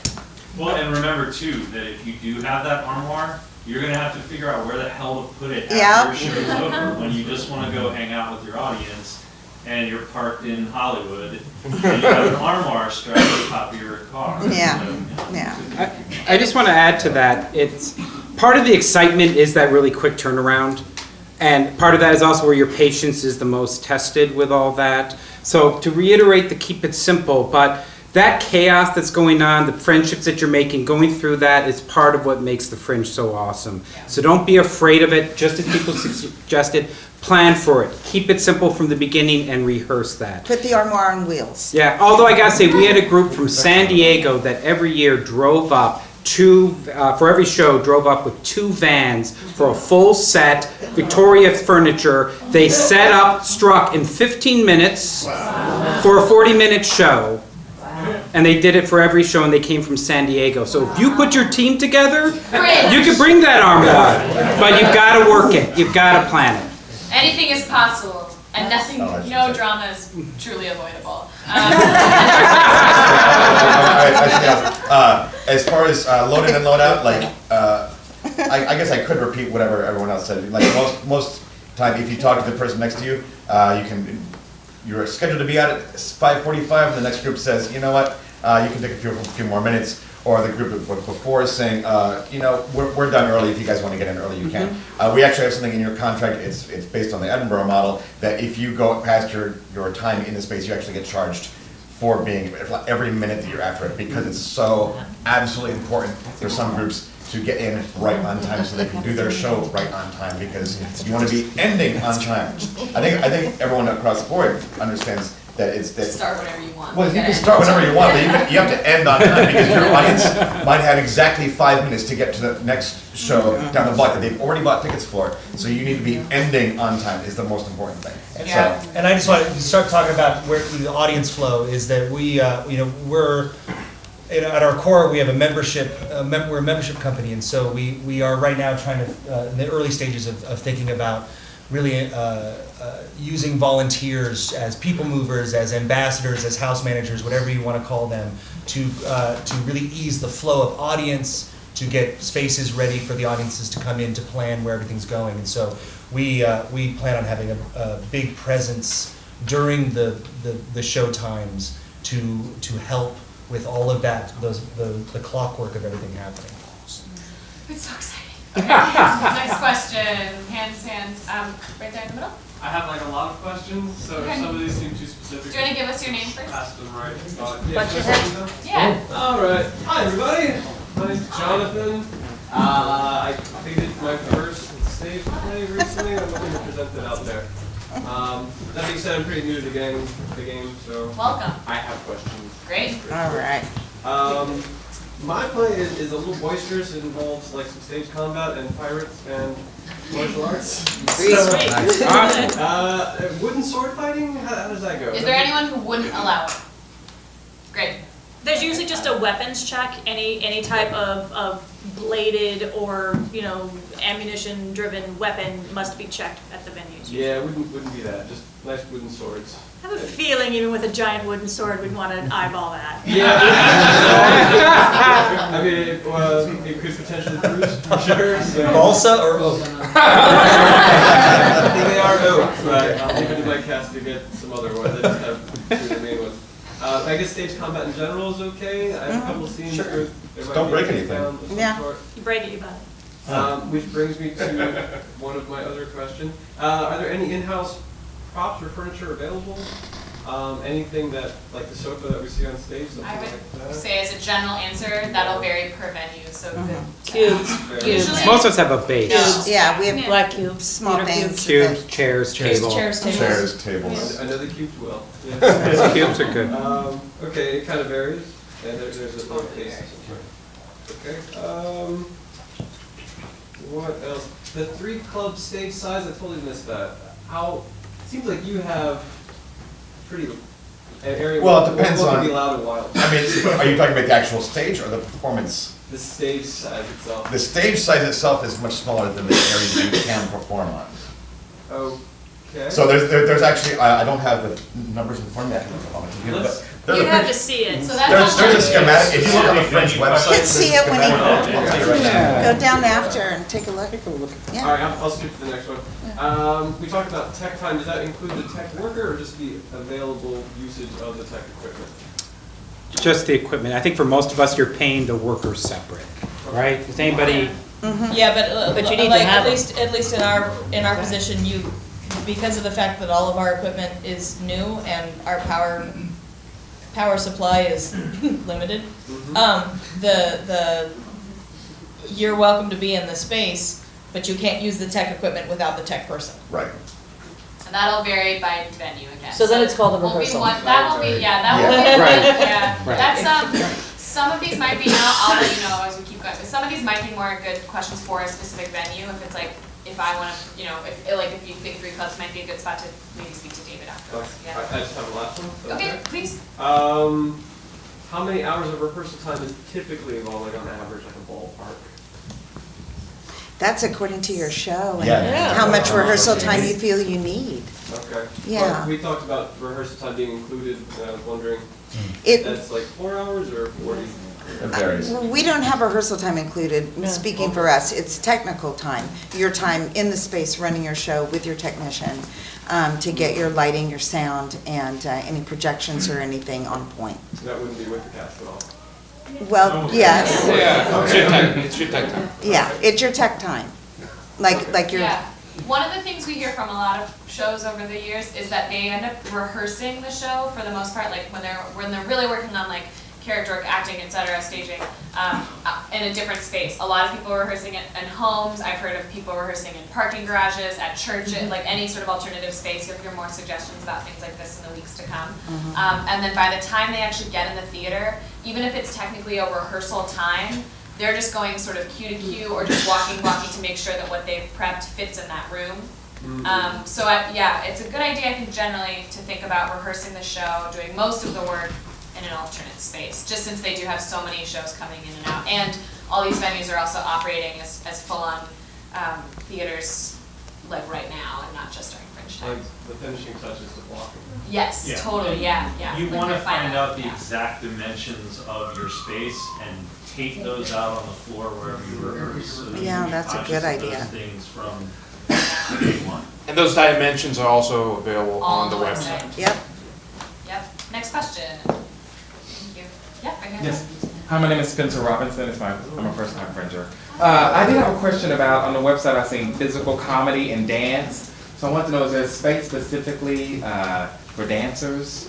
I don't know if any other spaces welcome, any of you guys' venues welcome like backup dancers or anything like that. Sure. It would, yeah, I think we're open for it. I don't know if any of us has a sprung floor. I have a concrete floor, and then the other theater's a wood floor. Ours So are that's wooden. really Yeah, unusual. most of mine are wooden. If you need help finding us like sprung floor specific to this venue, email us at support and we'll They exist in the Fringe zone for Yeah. sure. Yeah, definitely. And have been part of the festival before. yeah. I'm gonna get some cards because I gotta run. Next question. Thank you guys. I'll go back to the back. Hi, it's Tom Cowell. It's not a question, but it's a tip for any first timers. If it's your first show, get a house manager or somebody to handle your ticket sales. Because if you plan on being backstage for your load-in, and this is something that I found a lot of my friends forgot. They're like, I didn't realize till the last minute. Somebody still has to be up front taking care of the tickets. So just a reminder, you plan on being there for the load-in, which is kind of strenuous. You're hustling your cast, and you become mommy and daddy, and you got to get them in the back door. Remember, you have the front of the house, and if you can find somebody now that you trust, is a good move. And we are having front of house. We're providing that Yeah. this year We do too. for a small fee. Yeah, and I think all the Some- venues would probably agree too that like on the front of house front, even if they're running your box office for you, taking the cash, all that stuff, that does not at all preclude you from having a greeter type person. Yeah. Right. That's a good Who gives out the outreach. program? Or Yeah, Yeah, exactly. exactly. Press comes. Programs, answering questions about the Yeah. show, that kind of thing. Distribute candies. Candies, Bribery is chicken, great. Chocolate. Next Collecting question. emails for future production. Good idea. Right in here. Yes, hi. Hi. Hello, I'm Allison Youngberg. This is my first time. I have kind of an obvious question. I've seen so many things at the Fringe and I love them, and I've never really paid exact attention to, is it exactly a 60-minute length? Like if I have a piece that's, say, 2 25-page one acts, then I'm going to make sure that's exactly an hour to have an hour and a half slot. Is that something I have to be super conscious, I mean, obviously super conscious about, but does that affect sort of, you know, the desirability of my piece? Like, how does that work? in terms of, like, It's not really desirability. or, I mean, wrong word, but like, Yeah. you know, like, should I, if I'm shooting for like an hour, then I get like an hour and a half slot with a 15-minute load-in. Yeah, I mean, and Yeah. nobody's gonna judge you if you end up being less than an hour. But Yeah. it's really only overage that concerns us. Right. If you say you're an hour and you run an hour 15, that's bad. Right. But if you run an hour and you run 45, you're Right. fine. So it's really just, it's a matter of estimating, estimating well, like what the max amount of time is that you're. Right. I will say that Yeah, I just want to clarify our Sure. question real quick. Are you asking, do you mean like, is it allowed to be longer than an hour, or is it like standardized? Well, no, I mean, across the I would festival? make sure it's like meticulously timed, like, oh, this Right, is right, right. 65 She's saying, is a and a half 90-minute show less But are there, attractive? yeah, are there see. traditional slots, because I've never really paid that close So you said like attention. to audiences, is it less attractive No, I'm or to the sorry, venue? it's kind of a simpler No, question. that's okay. It's like, if I time it and it's like 67 minutes, and then it's like, well, I have 15-minute load in, load out, like, you know what I mean? That's. Can I use part of my guys 15 got it? minutes to do that because they're wearing the street clothes and then they walk out the door? Yeah, or, I mean, is that built into the slot? Like, should the shows be like in terms of like your scheduled program, like 8 o'clock, 9 o'clock, I'm assuming, or 9:30, should I worry about that? Should I just say my show's 67 minutes long? Yeah. Like, is that? Yeah. Yeah, and then usually I just, for myself, I say, let's round it. Oh, You know, because yeah. 67 is so hard on the clock to Yeah. really. A lot of people round it up a little bit, so they Yeah. can build in kind of like maybe a 5 or 10 minutes like wait, because people Yeah. are notoriously late in LA Yeah, to yeah. shows. Yeah. So, you know, if you have a 60-minute show, you could advertise it as 70 minutes, and then at that time, at your scheduled start time, you tell people, so it's a little bit shorter than we thought, you are gonna get out if you're on time. So audience members don't get worried about making the next show. which I they do might have find that audiences in general prefer the 1-hour shows, because a lot of people are sampling shows. You have your friends and all that are gonna come no matter how long your show is, but there are people who take the Fringe Guide and they'll see 20 shows. In an hour show, they can Yeah. feel like they can bear anything, you know? You know what I mean? Even if it's the worst thing or if it's the best thing. But once it's an hour and a half, there's a little bit of a pause. 2 hours is like, they should know, or you should have rave reviews. You better have a great And- 2 hours. And do not put an intermission into your show. No. Because it is impossible to get everybody in the bathroom, it makes noise all over the hallway, and then getting them We back in love and your intermissions. show is. Okay, that's a different All this one. is good to say, it's good to say, there are some things that are considered best practices at Fringe, such as having your show be an hour, not having an intermission, etc. But it is a place where rules are often broken, and as long as you aren't breaking any of the serious ones, like not setting a fire and, you know, making sure Don't be a you're- jerk. Yeah, not being a jerk, it's okay. So if you wanna do a 6-hour show with like 2 20-minute intermissions, like, by all means. Do it. It's gonna be way harder than doing it It's a 40 show. minutes. Let us but it's know, just- let us Yeah, know. just communicate. let people know. So, yeah, I You just may wanna not say, take it. because sometimes you do have workshops and panels where something is said that's like met with resounding agreement, and then later someone's like, I have a musical and it's this long, and it's like, it's okay, you can still do your musical, but do consider. One more thing on that particular issue, which is that you need to consider that the guide is a thing that actually goes to a printer and is fixed in stone forevermore. You can update your info on the website whenever you want, but at some point that guide is going to the printer. And so if your show is right now 62, but you think it might be 67, you know, put 70 by the time the guide goes to print. Because the worst sin would be to have a 67-minute show that is in the guide as a 60-minute show. Because you will have, literally, all of your audience will be utterly irate. Because Or just walking out. They walk out. Yeah, Or they just walking out, plan their yeah. whole schedule based on the times that you publish. So you do need to have it locked down by the time that guide goes to print. But Yeah. venues will help you, will guide you We'll through guide you. that process. Yeah. You'll hear this again too. People will walk out of a show if it runs late, and no Or one's ever starts mad. late No one's ever mad if sometimes. you end early. Hands up for questions? Okay. We will get to everybody, just so you guys know. Go ahead, right there on the street. Hi, Michael Goldstein, I'm a playwright. I have two sort of related questions. I came in late, I'm sorry. That's why you're on the stage. So, yeah, no playwrights on the stage. I heard an April 1st drop dead date to get into the guide, but working backwards, when do we have to set a contract with a venue in order to do that? That's the first question. And the second question is there any kind of matchmaking function that happens in the Fringe? What do I mean? Essentially, I'm thinking about a one act that I'd like to enter. What would be ideal maybe is to have 2 or 3 one acts on the same theme, which is a sports related play. Is there anybody within the Fringe community that can do the matchmaking between, you know, a couple of groups that might have similar one acts that That's a good question. would work in this Sure, I same can answer those space? questions. Speaking to your venue, there is no deadline, like, to be in the printed guide, you would need to have your venue contract ready, signed, sealed, delivered by that date. Because if you want it printed, where your play is, what time it is, etc., we do need all of that by April 1st. So I would go ahead and say maybe build a week before that to make sure you got your venue ducks in a row. That being said, we've had shows that have registered for the Fringe the day of opening the festival and still been a totally active part, but not in the printed guide. It is a detriment because it's such a great, like, handy go-to. But we do update the web, we update the app, things like that. So that's question one. Question two, there's no one on staff for the Fringe Festival who will do that sort of like creative matchmaking, but I would say that at things like this, when there are mixers, workshops that come up, we do a lot of mixers leading up to the Fringe. Those are a great opportunity to meet other people, and if you were, like, let's say, I've just heard you say this, I go to all the mixers, and like in 3 weeks somebody else is like, I'm writing this one act, and I'm gonna be like, there was a guy who was saying this, and in that way, but there's no official person who can do that. Maybe you should have something on the website for that. I think that's a great idea. And social media is absolutely your friend there.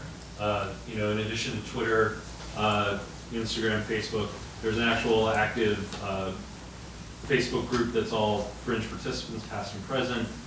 There's the Big Cheap Theater Yahoo group. There's a popular one, and there's one more that I'm getting. That was really good, and I can't remember, but. Yeah, those resources are already out there. There's always a conversation going on, not just at Fringe time. Oh, Craigslist is another place that you could go. But yeah, make use of those resources. Go ahead. Oh, well, I was just gonna, to answer your question about the similar themed shows, we do also a big venue meeting so that everyone can meet everyone that's in our venue and they can start to do cross-promoting and marketing with one another.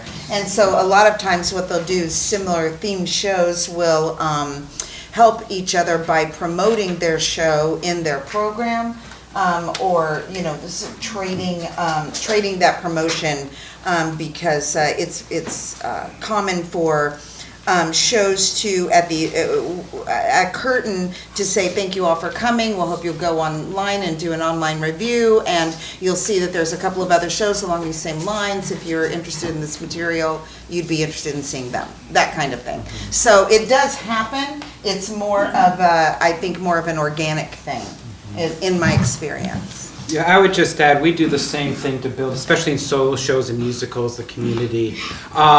I will say this, this year with running several different venues, I have, during the course of Fringe, found groups are kind of similar in work scheduling together. I would say put a note and say you're looking, and as I'm taking in a lot of shows, there may be something that fits in and pairs up, which would be great.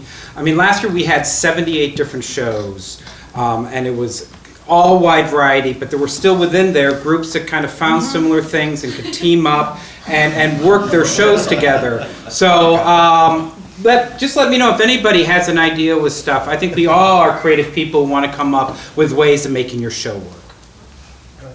Beautiful. Questions? Hi, Patrick. This is my first time with Fringe.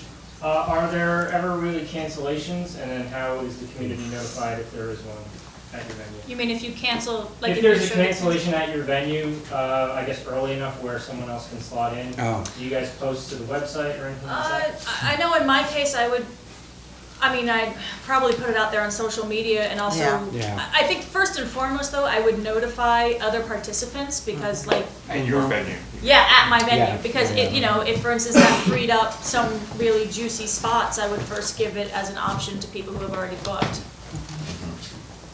During the festival or after the printed guide date, if you cancel a show for any reason, please tell your venue manager. Yeah. Sometimes it happens where that does not occur, and then we at the Fringe Central venue have confused audience members who don't know why the door to the theater is locked. So, and we don't have any built-in notification system for that. So that's a good point. 2 questions. Is it the normal amount of shows is between like 5 and 7 for any given production, or is it up to the person? I think 5 is the average. 5 is the average, but it's your choice. But it's I've your had groups choice. 12. I've had shows with big success with 3 shows. So it really. Okay. So So that's just, it's just up to you. 5's the average. And Yeah. then the other question is, I know you guys have a piano, but are there any other places that actually have a piano there? I think We that's. do. You do? Yeah, we have an upright piano. Oh, I didn't Yeah. know that, okay. We do as well. They're It out there. can't be on stage, but we do have one in the house. Options. I think that that's also on the venue It is. grid. Yeah, Dave's Yeah. checking. So on the venue grid on the Fringe site, which lists all of our venues, it'll include if they have a piano. You should give that Good. URL, the space grid. It's hollywoodfringe.org/venues.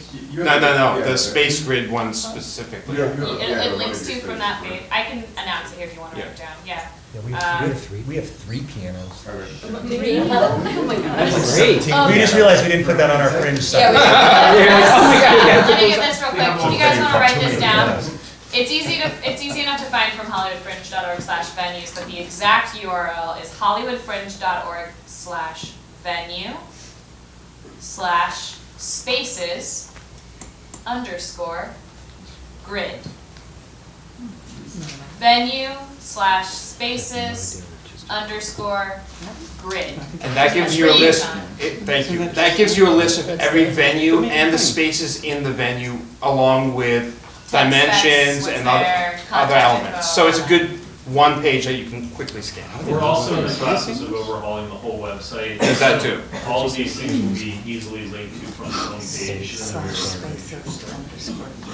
Again, I know that you're a cabaret space for pretty much, is anything else a cabaret space, or is the pool's going to make one a cabaret space at all? Or is it all going to be, is everything else more proscenium-like? I have one space that totally moves. That's a good thing. That's That's a good thing to ask. I would say ask your venue. Like let them know what type of show, what type of vibe or like sort of environment you want, and then they can help make that for you. Yeah. Other questions? Go. Yep. Steve Troop, Alien Steve Troop. I have a couple questions. We were in the elephant space last year in your theater now. There were 5 spaces when we were there. There's 4 now. Which one went away? The Asylum Lab went away. Okay. When the other people who were in the process of buying the building purchased it, they, before they had actually purchased the building, gutted the space. Wow. So, please. Drama. Yeah, it's, I'm trying to head off all the rumors that we gutted the space. We didn't. Oh, I just wondered about the spaces, which one was Yeah, it's what used to be called the Lillian, what used to be called the Asylum, what used to be called the Elephant, what used to be called the Studio, and still is called the Studio.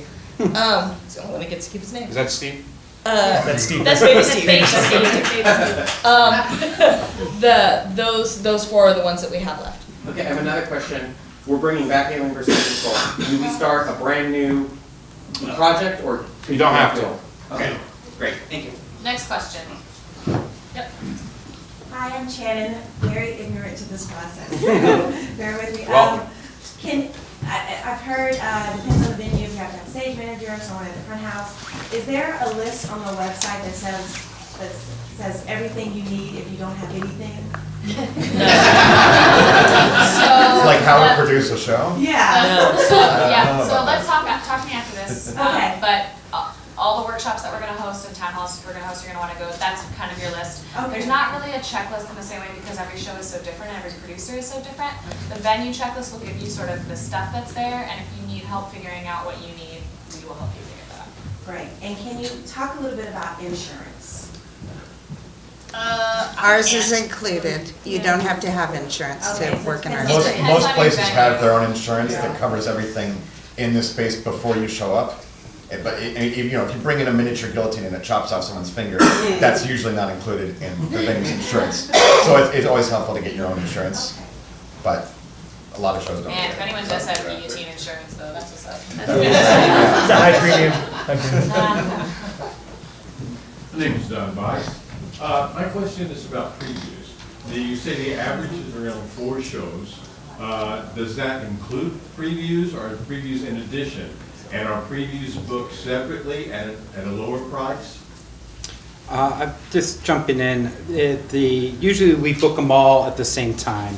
The rule of thumb is. Same rate for all of them usually. Yeah, and the rule of thumb is 1 preview, although some groups do 2. So the overall total is about 5 to 7 shows. So. Preview is press week, which it means that that's when the bloggers come out, hopefully the LA Weekly comes out. And it's good to have a show then, but it is optional with us. I mean, you know, you can say, I don't want to do that, I just want to focus on the regular Fringe run, so. I think most groups do it. But it's also a great time to get all the people that you anticipate who can't afford your ticket price to come at half price in the beginning and get that word out as well. Buzz time. Yeah. Yeah, the preview week is something that we added a few years ago because the festival itself is short and the community is large, so it's a good time to, you want to get in there early so that you can kind of get buzz started around your show, invite your friends, family, people who will say good things about you, etc. Fill your house up so that early on in the festival run there are people who have seen your production, heard of your show. It's a little harder if you start later on in the run, just because the timeline is fixed. Yeah. Next question? Maybe in the hat? Yes?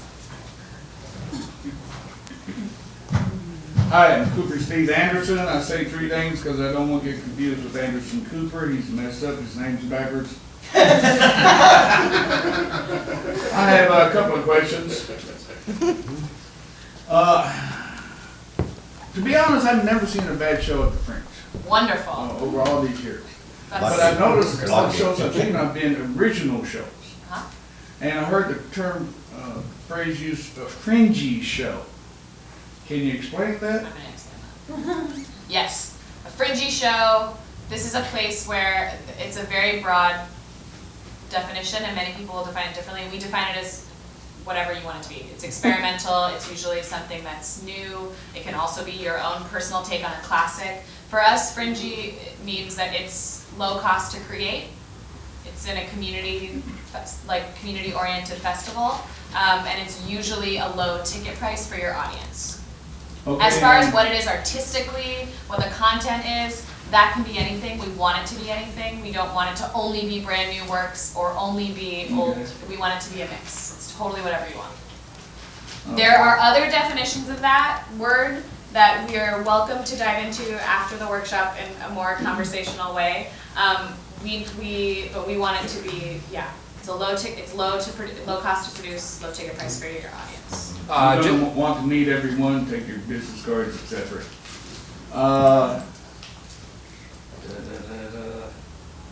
The show length is like 45 minutes or an hour, the best length. Is that what's preferred, or? I think it's kind of average, but I mean, we've also had 15-minute shows. We've had an hour and a half. We've had 2 hours. So really, it's just whatever floats your fringy boat. When it comes to 45 to 60 minutes is a good goal. That's a good goal. Okay. I think that's it for general questions. Thank you.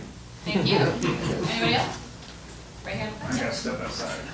Hi, my name is Barbara. I'm also completely new to this. Well, excited and hate to participate. Do any of the venues or the administrators at the Fringe Festival offer some assistance with marketing to get the word out there about the show that you're putting on, or is that just completely up to whoever's producing and organizing each show? That's for my first question, yes. Well, I think everybody has a certain amount of marketing that they do, and it's different for every venue, but everybody chips in at least a little bit. But it is very venue specific about what exactly they'll do for you. But yeah, I don't know anybody who doesn't contribute in some way. I mean, yeah. If nothing else, social media, putting it on Facebook and Twitter. Kind of answer.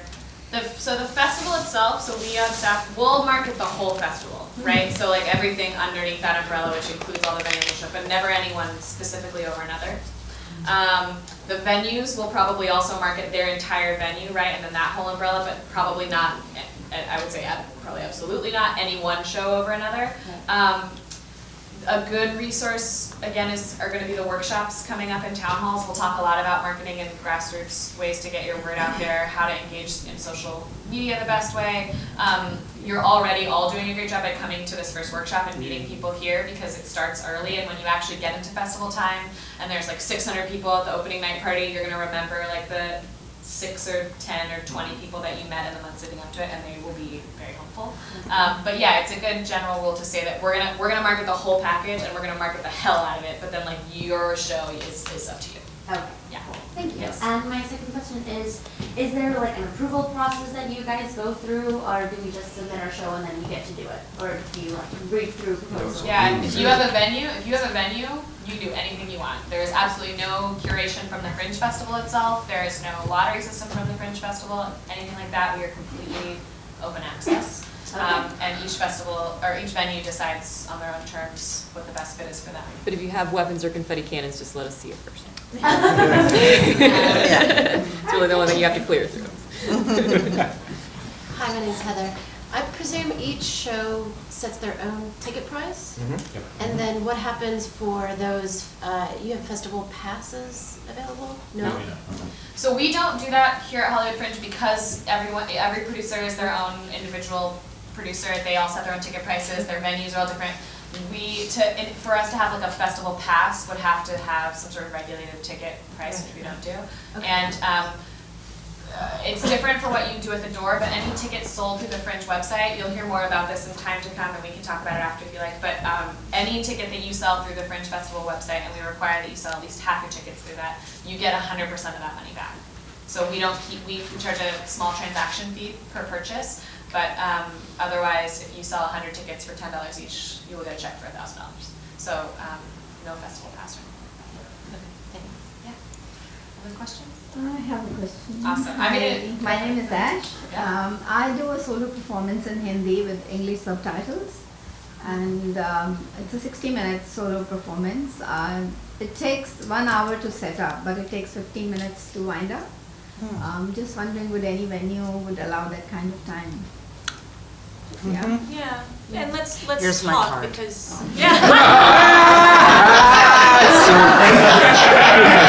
Monica likes the Indian shows.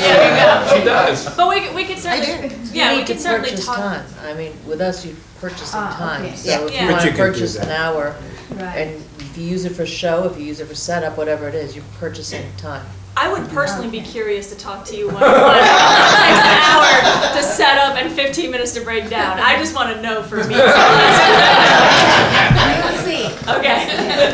Show of hands for who has a question remaining. Great. Okay, so let me just visualize you all one more time. There was 1, 2, 3. I'm going to answer those questions. I want to remind you guys that after this, we are going to 3 clubs to have a little mixer. We have happy hour prices. It's going to be a great time. It's a great time to start connecting, networking, asking more questions, pitching to these wonderful people the productions that you're bringing to the festival, etc. It's just on the block.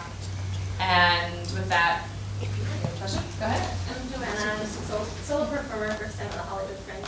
I noticed on your website there's a lower registration fee for free shows, and I like that idea, just access for everybody. Are there venues that want to do that? So for the Fringe itself, for our registration fee, yes, it is $250 to register your show if you're doing a multi-performance paid show. So that's most shows.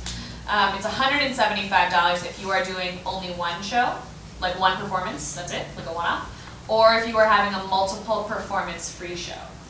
The venue cost is still going to be the venue cost, and that's up to them. Can I say something about that?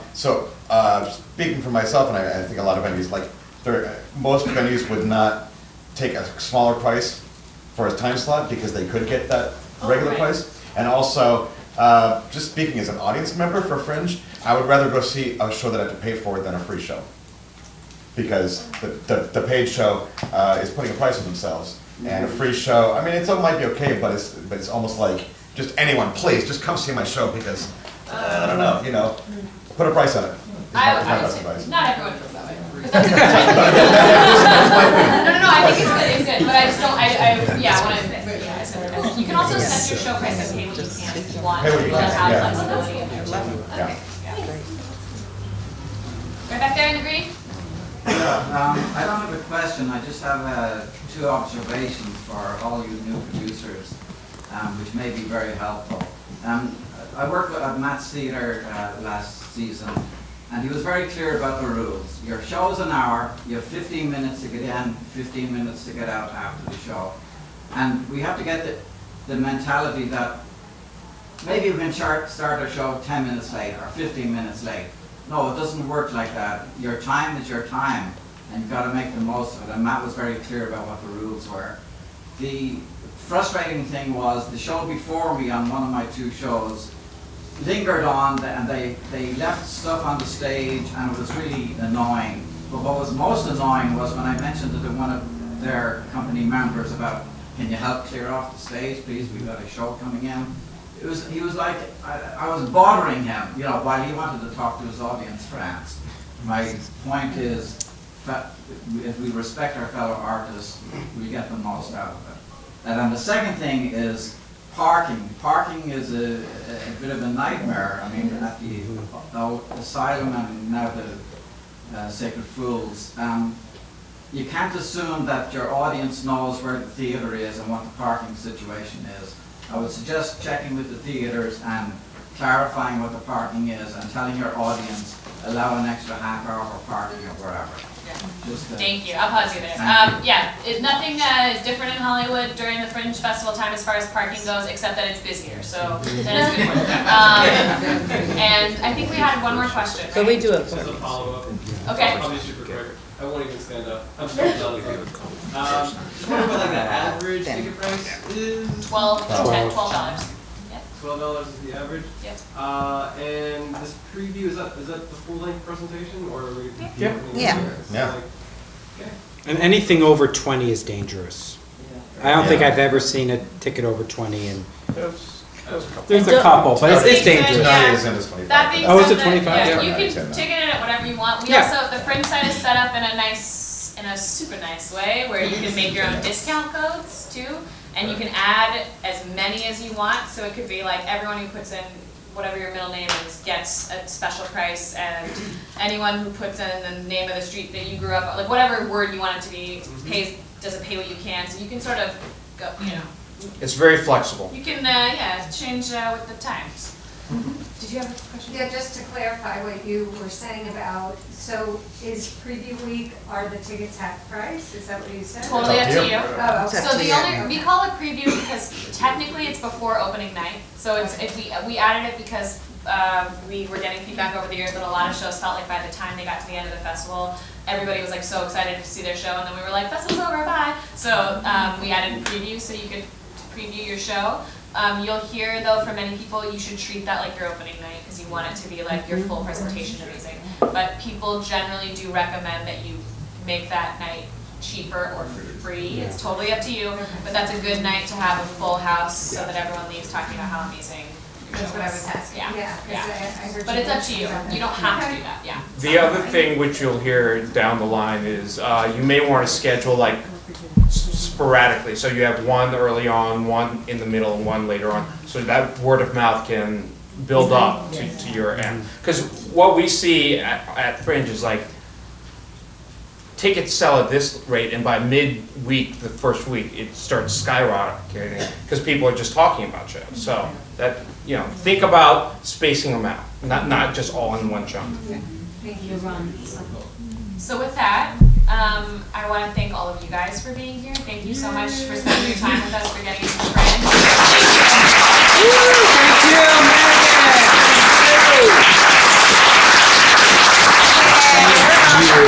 All right, that was amazing. So now we should go to David's bar. Let's go to David's bar. I like I David's am not bar. going to 3 of clubs, so if you want to talk Fringe stuff, please see me here. Thanks, everyone.